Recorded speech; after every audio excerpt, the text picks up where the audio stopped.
Hey everyone, welcome back to my YouTube channel. In today's video, I'm actually going to be doing an Etsy shop critique. This is one of the many free critiques I do every single month for free to give back to my community. So if you would like a chance to win a critique, I will leave the link right below the video where you could sign up. Now, if this is your first time visiting my YouTube channel, consider subscribing. I do upload weekly videos to help you build an impactful online business. And also don't forget to hit that notification bell. This is for everyone, so you'll be the first person notified of any new videos that I upload. In addition to that, if you're new to Etsy, you're a beginner, I have a lot of resources that you can find right below this video that will help you get started the right way. So make sure that you check them out. And let's head over to my computer to see who is today's lucky Etsy critique winner. So today's lucky winner is Dina, and her store is Retro Housewives Remix. So congratulations on your critique. Now guys, even if you didn't win this free critique, make sure that you stick around all the way to the end.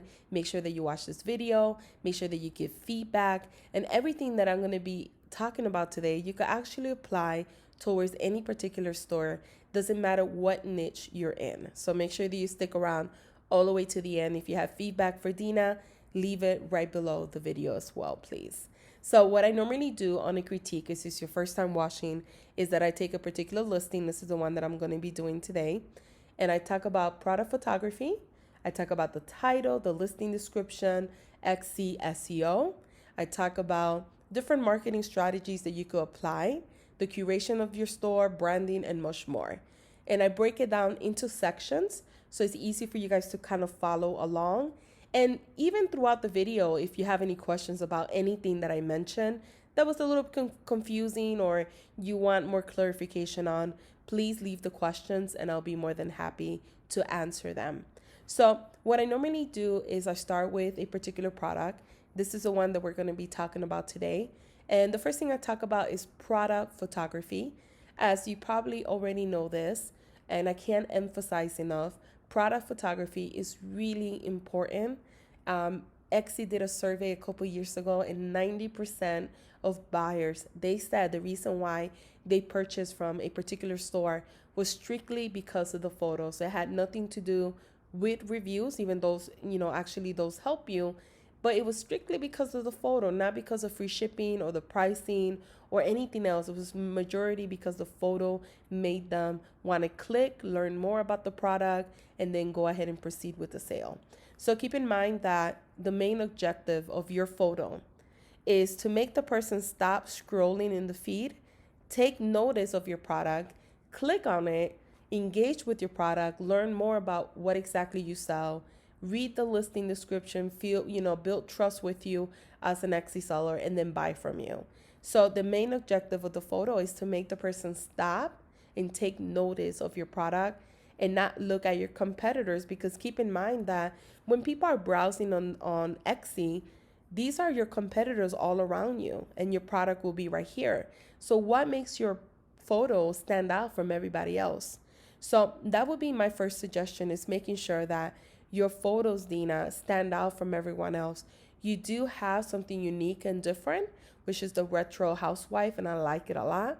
I think that your photo could show the product a little bit better. So making sure that when people look at this, especially people that might not take a glance at the actual title of the item, make sure that when people look at it at first glance, they know that they're getting an apron, that they see it at first glance, because looking at this photo, it does get cut off up here, so you really can't see it. I think you did a good job with having, I guess it comes with a recipe, right? And then you have all the details of the apron here, and then you have like a little bit more close-up of the apron as well. I think that overall, your photos can look a little bit better. For example, this photo can be redone a little bit better. It looks a little blurry. This photo here doesn't show, in my opinion, the apron the best way that it can be. This one is pretty good. And let's see, this one here. This one's okay. It just doesn't show it as best as it can, right? So making sure that your photos are clear, that maybe you're not a photographer. I'm not a photographer myself, so maybe you need to hire someone to do your photos, and that's okay. Sometimes we do need to do that because as Etsy sellers, we're wearing so many hats, right? Not only do we have to create the product, now we have to learn how to market the product. We have to learn Etsy SEO. We have to learn how to take photos. We have to learn how to take really great photos, right? And sometimes we're not an expert in certain fields that we are, like making the actual product. So, I do believe your photos do need to work on them a little bit more. You could always go to Etsy and just look around. I'm not saying you have to copy other people, but just see what other people are doing, and see if you could get inspired and make something like the photo similar to that. You could, this is a great photo here. I personally would think that something like this would work really well for your product. Having somebody wear the product like this, and it's such a great way to showcase your product, and people like to see it visually. This is a cute photo here as well. This is cute right here. And you could even be your own model, Dina, and cut off your face if you don't want to show your face. I know that I'm an introvert myself, and sometimes we don't want to be the person in the photo, but there's ways that you could do it this way. Even this kind of works out because when I look at this picture in the actual feed, I know it's an apron, right? It's not getting cut off to the point like your photo. That's a little bit harder to showcase it. So just looking at other people and say, okay, how can I make it like this even better? Maybe with a different, it doesn't have to be exactly how they made it, but just showcasing it like this. I think this will work a lot better for you. So just seeing what other people do. Sometimes we don't have to reinvent the wheel. Sometimes it's just looking at what other people are doing and kind of doing something similar, but with your own product. Your product is very different to the one that I just showed you, but it will work really well. I think it will work better for you. Addition to that, when I was looking at your store, I didn't see that at the current moment you're collecting emails or you're offering an incentive to get emails. You definitely want to start doing that. You could do any email provider by Etsy. They have two that they work with. I think one is AdWeber and the second one is Mailfold. So you could do the ones that they work with in the integration system, or you could just choose your own email provider of your choice. It doesn't matter. Like, choose your own email provider and start asking people to join your email list. You could add the link in your About Me section since it's a clickable link there. And you could definitely put it in your description and tell people link in the description area as well. But just having an email list is really important for your business because you're going to get repeated customers. Not every single customer that comes from Etsy SEO or comes from, let's say, you driving traffic back from your Instagram or your Facebook that you currently have, not every single individual is going to buy at that current moment. So you need to have an email list in place. That way, if they don't buy at the current moment, how can you capture their email so you can nurture those people and later on remarket to them again? This is really important. This is why so many businesses do really well on Etsy, because they have an email list. And sometimes you might look at their store and you might say, their photos are not that great, their SEO sucks. What are they doing different? A lot of times it's because they already have people to market to over and over and over. So you need to start doing that as well. So that would be one suggestion, just having a picture that says, hey, join our email list and you get 10% off on your next order. Give them some type of incentive to join. And the people that are interested in your products will join. Even if they don't buy at that given moment, they will join. So make sure that you start proactively asking people to join your email list, not only on Etsy, but outside of Etsy as well. So when you promote on Facebook, ask people to join your email list. When you promote on Instagram, have a link to your email list as well. This is going to definitely help you continue to grow your business, get more repeated sales, and have people that you can remarket your products over and over again. In addition to that, I recommend having a picture where you ask people, hey, don't forget to like this listing. The reason why is because, like I said, even if they don't join your email list and even if they don't buy at the first time they come to your store, if they favor your item, they're going to get a free notification right here, updates. And anytime that you have a new listing, you have something on sale, you added new products to your stores, they're going to get a free notification on their dashboard.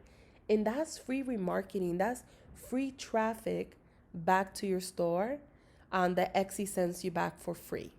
So keep that in mind. So these strategies, will they make you a lot of money quick? No, but over time, you might get an extra 5 sales a month just from people favoring your store. You might get an extra 10 sales a month just from your email list. You might get another 10 sales a month just from changing your SEO, right? So all of these strategies combined together overall are going to help you kind of elevate your store to the next level. And once you start getting used to these strategies and how they work and how email marketing work, etc., you will be able to scale that, because now you'll be able to do remarketing campaigns on Facebook. You'll be able to do other things that will start driving more traffic to your store on a continuous basis, and traffic from people that are more interested in your products by creating lookalike audiences on Facebook, etc. So these are the things that you could do that are definitely going to help you. And if you're interested in scaling your business to the next level, I will leave my link to my Etsy mastery course right below this video, where you guys will learn how to scale your business to the next level. And I teach you all of these things. So just keep that in mind. You can find the link right below. But you definitely want to focus on email marketing and asking people to favorite your listing or favorite your shop. That way you could get those people that when you add new products, they'll get a notification and you'll see a spike in traffic those days and hopefully more sales coming back to you. So those will be my suggestions for your photos, but mainly make sure that your photos are amazing, that when people look at it, they know exactly what they're buying. You want to showcase your item the right way, and you want to make sure that your photos are not blurry, that they're, people see it and they know exactly what they're getting, and they're clear and they could see the actual material and what they're getting. Because some of these don't do any justice for your beautiful product, like this picture here. It's not the best. And this could be fixed a little bit better so it won't be as blurry. But I love that you have that and you're very detailed. That's really important. So great job there. So now let's talk about your title. I think you did a really good job with your title. I know for me personally, I do end up putting a lot of keywords in my title. It's something that Etsy does frown upon, and they have numerous times created articles on their Etsy handbook talking about how keyword stuffing is something that they don't want us to do. We don't really get penalized for it. In the future, who knows, right? Because Google does penalize when you do keyword stuffing, but Etsy doesn't yet. But who knows, because they're trying to be compliant with Google. So in the future, I don't know if they'll change that. So just keep that in mind. But I think you did a pretty decent job. I mean, when I read your title, I'm not really confused on what I'm getting. Everything is really concise of what you sell. I think the key is making sure that your title is optimized for SEO, but that it's also easy for the customer to read and understand what exactly they're getting. If you do keyword stuffing to the point that when people are reading it, it doesn't make any sense, I think that's the problem that Etsy has. But if you put keywords in there, or you make long tail keywords and it makes sense and it flows, then is more user friendly for the customer. So ultimately, I don't think that you have any problem. But I do see that right here you have retro housewife. So that's your main focus keyword that you have. And when I read your listing description, right, your keyword is right here. So you do have it in the first 155 characters. Keep in mind that the first 155 characters of your listing description is considered your meta description. And your listings are shown not only on Etsy search feed, but also on Google. So when you're optimizing your listings for SEO, you have to optimize it not only for Google, but also for Etsy. So keep that in mind, both, because you could drive traffic from Etsy SEO, and then you could drive traffic from Google, and now you have double traffic, which is even more amazing. But one thing is, I'm using eRank Pro for you guys that are looking at it. If it looks a little bit different, I do have the paid one, the highest one. And one thing that I noticed is that when I'm looking at your meta description, and this is the snippet that's shown on Google, this is what people see on Etsy. They see your photo and they see the first few words of your title.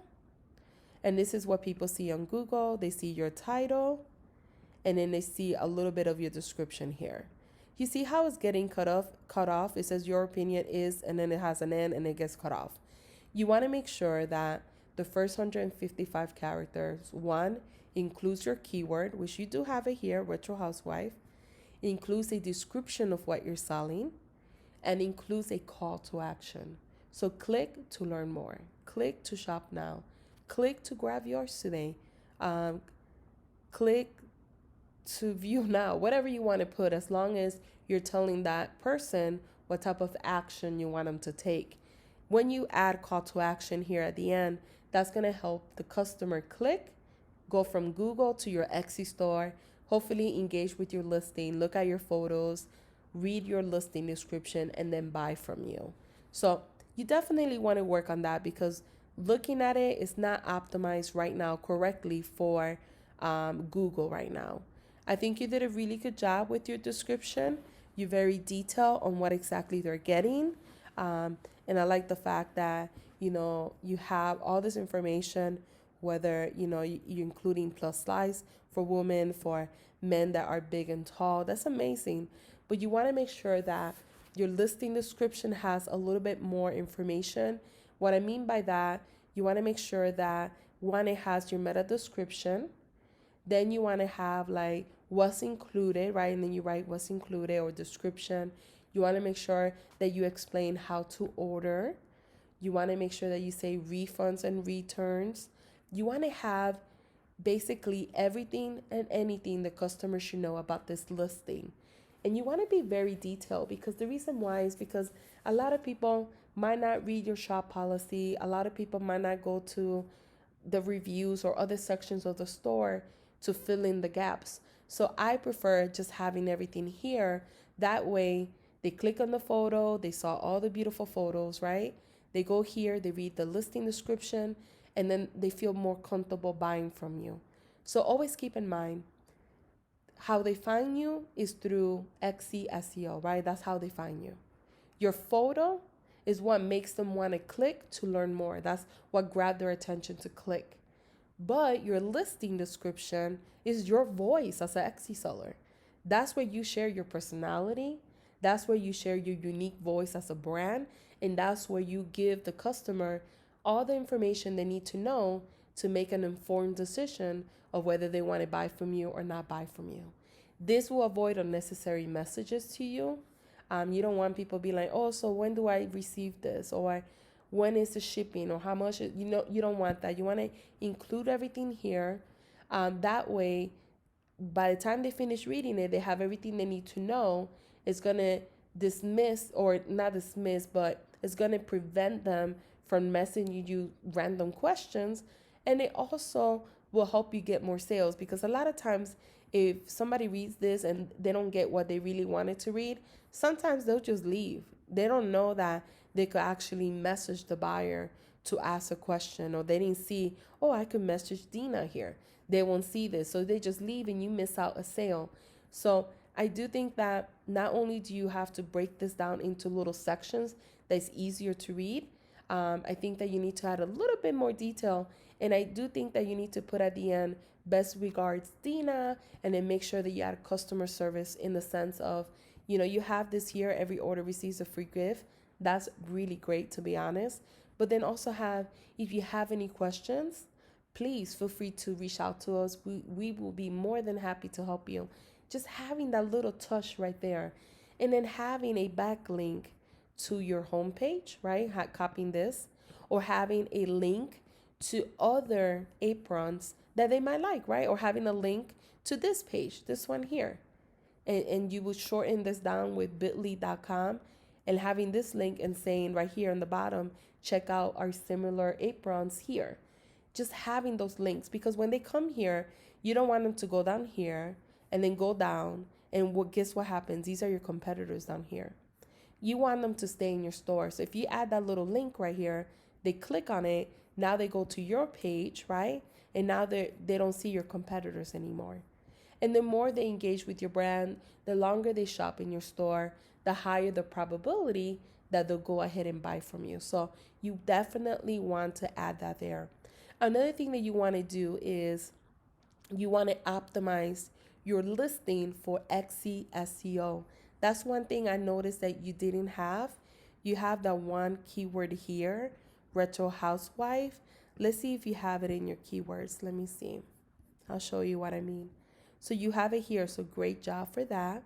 But you see, like these keywords here, all of these, you need to include them in your actual listing description as well to optimize your listing. So when I look at your actual listing right now, it just shows me that you don't have your Etsy SEO the right way.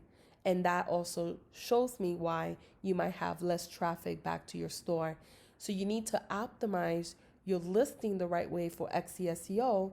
That way, when people search for these keywords in the search engine on Etsy, on the search feed on Etsy, they will Etsy will take notice that you have these particular keywords. Your listings will rank higher and you will drive more traffic. But right now, you don't have that right now. You have, here apron for women, apron for men. Let's see if you have that as keywords as well. Apron for women. So you did that. So you did title and tag relevancy, That's something that Etsy does recommend for Etsy SEO. So you did a really good job there, but you forgot to include your keywords in your actual listing description. So not only do you have to include them in your tags and title, but also on your description. So you have to combine both, making sure that your description is well written. Like it is now, you write really, really well. I'm kind of jealous of you, but you need to write it really well like this. Add a little bit more information, and then make sure that you include those keywords in your actual description so you could rank for SEO.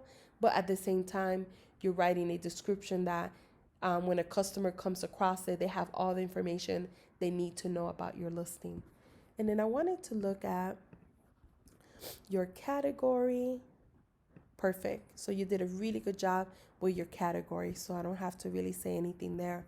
But that's what I would do for your actual listing. You are missing Etsy SEO, which is fine. That's the reason why you signed up for this free critique. Another thing you want to do for overall for your store is make sure that your sections are optimized for Etsy SEO, and making sure also that your whole listing, like you put keywords in your announcement section, and you also add keywords down here in your about me section. And one thing that I noticed for majority of your keywords is that some of them had like very low competition. You see how like very low, search volume, meaning not too many people are searching for it. Now, I don't know if you have done research on your market. Maybe your products only sell there's products that sell like seasonal, like only from I know like coffee mugs usually do really, really well from October to like December, mid-January. And after that, they kind of tend to die down. I don't know if your products do or not. I haven't done research on aprons. But if you know this, then I would just leave it alone, right?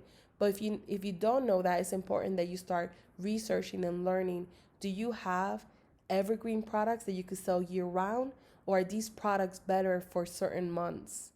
And if it is for certain months, they're seasonal, that might explain why the search volume is so low. You did a really good job here overall. This is one keyword that I will remove, and this is another one that I will remove. They're very broad. You want to do long tail keywords because they have less competition and usually a higher conversion rate. And you also want to do keywords that uniquely describe what you sell. Retro could be pretty much anything, and that's why there's a lot of competition too. And retro, all sorts of things come out. So you don't want that. That's too broad. But this was perfect. Retro housewife art. It kind of goes with what you sell. But at this point, not too many people are using it. And there's not that much competition. So you might have to research this again and redo this one also. Excuse me. Redo this one also and maybe pick a different one.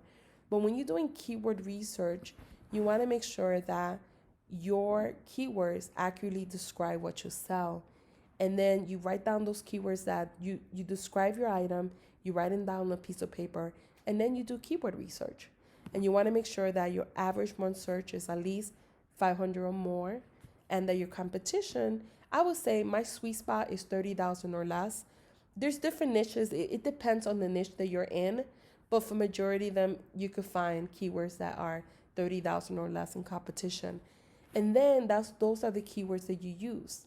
And the main keyword that has the highest average search volume, that will be your main focus tag. That's the one that you will use in the beginning of your title. And you will use right here, excuse me, let me go back to it. Right here in the beginning of the title, you will use in your meta description, and then you will use also in your listing, in your tags as well, excuse me. So you have your focus keyword that goes in the beginning of your title. I'll repeat that again just in case. Right here, it goes in your meta description here, and then you want to include it in your tags.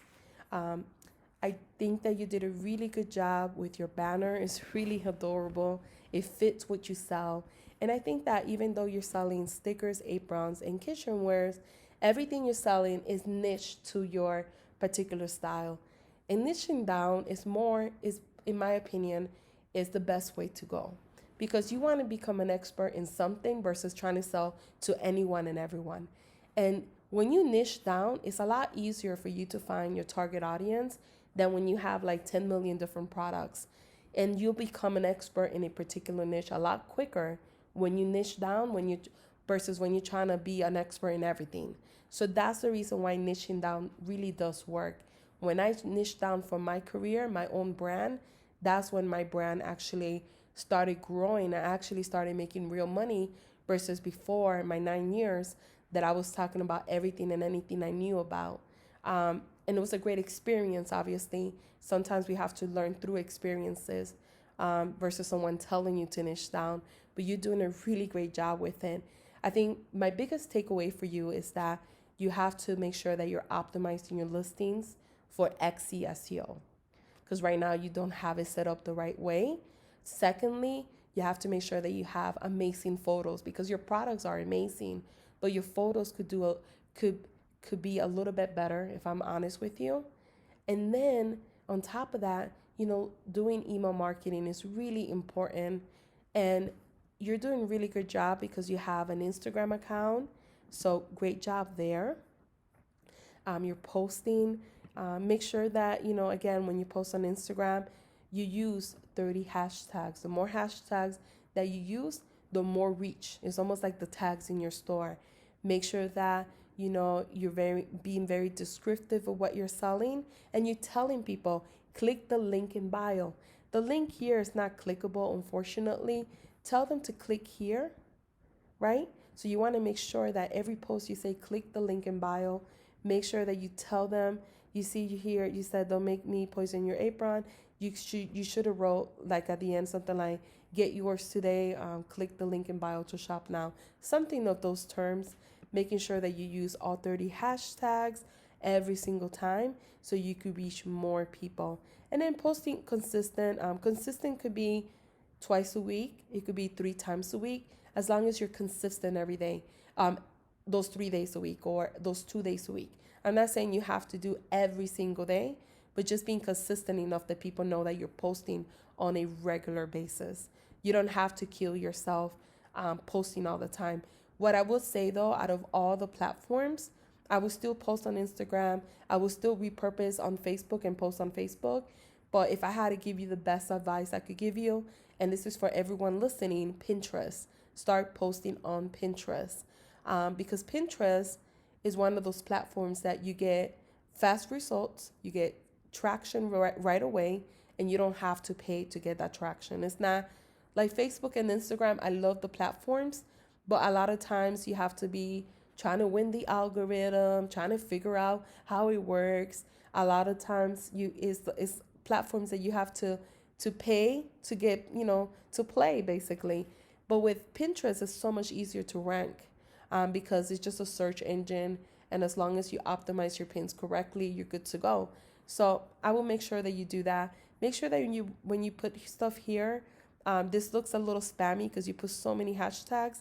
I will either split them up by putting like dot dot dot and then having the hashtags at the bottom, and making sure that you say click here. Tell people where to go. Just having the link here kind of blends in with all of this. So just making sure you tell people click here to shop now. Every picture you put, you should always have a link to every single thing that you promote. Don't assume that people see this here, right? A lot of people, they don't know how to navigate Facebook, or they don't know how to navigate Instagram. Many people don't know that this is a link here. I get asked all the time. People see my post and they're like, hey, I want to watch your video, but I don't know what you mean by link in bio, right? And so you have to assume that not every single person that comes across your account might know how to get there. So you have to make it as simple as possible by providing a link all the time. This could be shortened down like you did up here. It's easier if you shorten it down, it looks less spammy. And if you shorten it down using like a software, like a website like bit.ly.com, you can actually track how many people click on it and see if it's actually working for you on Facebook versus on Instagram versus on anywhere else you promote your business. But I think overall, you're off to a great start. It's just, I don't know if you have been adding more products lately this year compared to last year, 2019. But you're off to a great start, right? I know that you might not have the sales that you want, but you have something unique, you have something different, you have aprons, which I think they're fun to sell. You just need to learn how to do SEO pretty much to get the traffic in, and then get a couple more pictures in there so you could get better pictures that people will see it, understand what they're buying right away, get intrigued by it, click and buy from you. Guys, if you have any tips for Dina, please leave them below. I'm trying to create a sense of community, that we come together, we help each other grow. There's enough room for everyone to grow. So make sure that you leave feedback right below this video. And I do appreciate everybody watching, and stay tuned because for 2021, I'm actually going to probably be doing more critiques. So if you're interested in getting a free critique or winning one, make sure that you sign up. I will leave the link also right below this video. Thank you guys for watching.